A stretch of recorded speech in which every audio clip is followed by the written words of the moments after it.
Salut les amis, ici Crypto en Afrique, la chaîne qui vous met au parfum des actualités crypto ainsi que des opportunités. Deux bonnes nouvelles aujourd'hui les amis.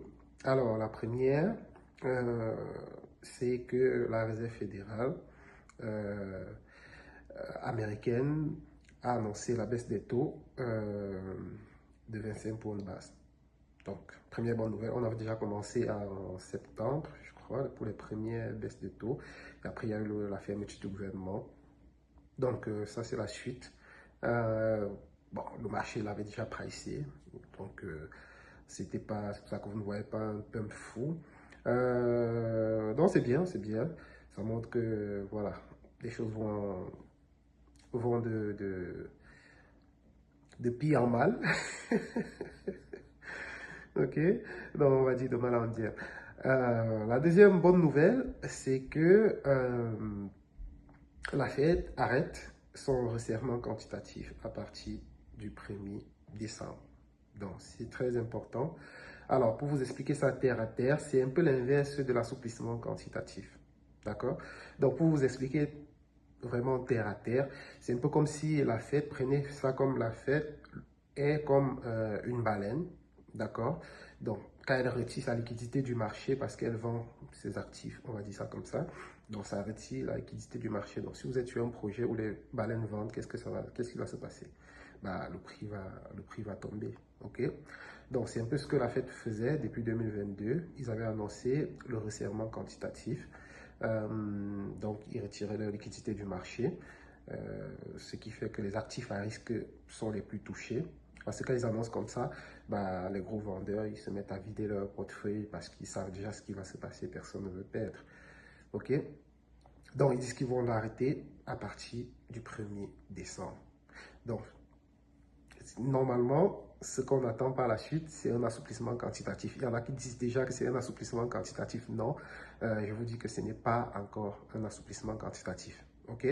Ceux qui disent que c'est un assouplissement quantitatif, je peux les comprendre dans la mesure où c'est un assouplissement quantitatif indirect. D'accord? Mais ça n'en est pas vraiment un. OK? C'est un peu comme si on vous disait, bah, les baleines arrêtent de vendre. Les baleines arrêtent de vendre, ça ne veut pas dire que les prix vont monter. Ça veut juste dire que la pression vendeuse s'arrête. D'accord? Maintenant, si pendant que les baleines vendaient, OK, si les baleines vendaient, disons, 1 million, et que derrière, il y avait juste des achats de 500 000, vous voyez qu'il devait avoir une baisse constante. D'accord? Maintenant, si les baleines arrêtent de vendre et qu'on garde la même pression acheteuse, donc de 500 000, là, le prix peut s'apprécier.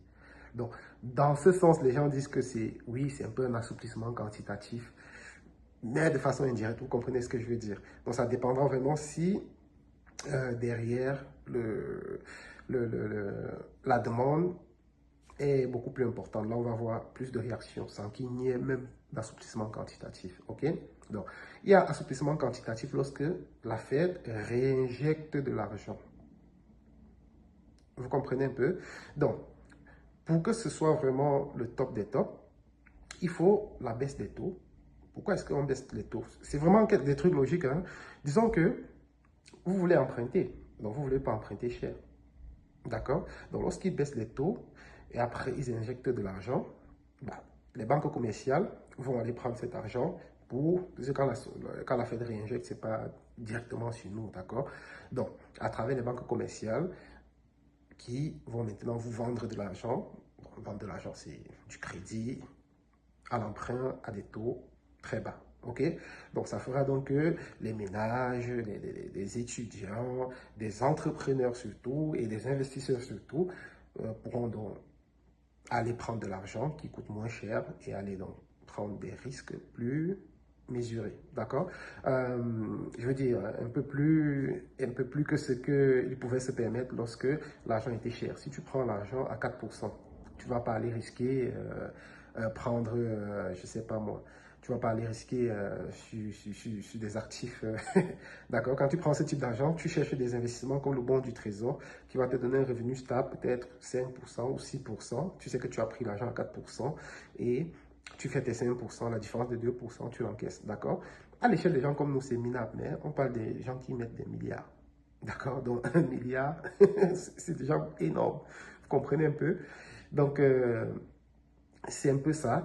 On attend maintenant l'assouplissement quantitatif pour le grand retour des actifs, des actifs à risque. OK?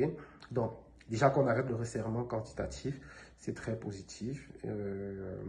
On attendra de voir la suite si la Fed réinjecte encore de l'argent comme en 2020-2021. D'accord?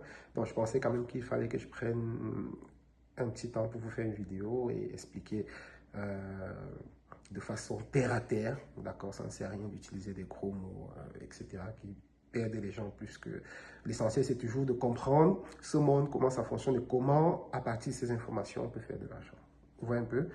Donc, c'est un peu ça, c'était Crypto en Afrique. Si tu as aimé la vidéo, partage et dis-moi ce que tu penses en commentaire. Si tu aimes également que je fasse des formats comme ceci, parce que j'avoue que c'est rare, ok? Allez, salut!